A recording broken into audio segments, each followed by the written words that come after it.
ఎడారిలో సెలయేర్లు జూన్ 19. గోధుమలు నలుగును. యెషయా గ్రంథం 28వ అధ్యాయం 28వ వచనం. స్వేచ్ఛానువాదం. క్రీస్తు చేతుల్లో నలగనిదే మనమెవరము ఈ లోకంలో ఆకలిగా ఉన్న వాళ్ళకి ఆహారం కాలేం. గోధుమలు నలగాలి. క్రీస్తు ఆశీర్వాదాలు ఒక్కోసారి దుఃఖ కారణాలే. అయితే మన తోటి వారి జీవితాలను దీవెన హస్తాలతో ముట్టుకోగలగడం కోసం విచారాన్ని భరించడం పెద్ద లెక్కలోనిదేమీ కాదు. ప్రస్తుతం మనకున్న ఆకర్షణీయమైన వస్తువులన్నీ కన్నీళ్ల ద్వారా, బాధ ద్వారా వచ్చినవే.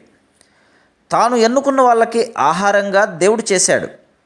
ఆ ఆహారం తన పిల్లల ఆకలి తీర్చడానికి ముక్కలు ముక్కలు కావలసి ఉంటే ఆయన నామానికే ఘనత, మహిమ కలుగుతుంది.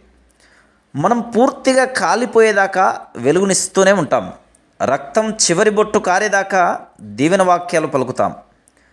పేదరికం, దురదృష్టం, ఇబ్బంది ఎన్నో జీవితాలకి నైతికమైన ధీరత్వాన్ని, ఆత్మీయ ఔన్నత్యాన్ని ఆపాదించింది.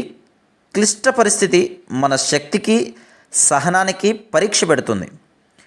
ఆత్మకున్న అత్యుత్కృష్టమైన లక్షణాలను వెలుగులోకి తెస్తుంది. పాతకాలపు గడియారాల్లో వేలాడే బరువులే దాన్ని తిరిగేలా చేస్తుంటాయి.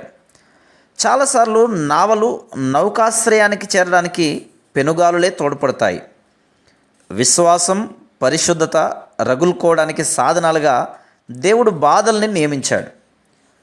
బైబిల్లోని ఒక అతి ప్రాముఖ్యమైన వ్యక్తిని దేవుడు నలిపి పిండి చేసి ఆకలిగొన్న వారికి ఆహారంగా తయారు చేశాడు.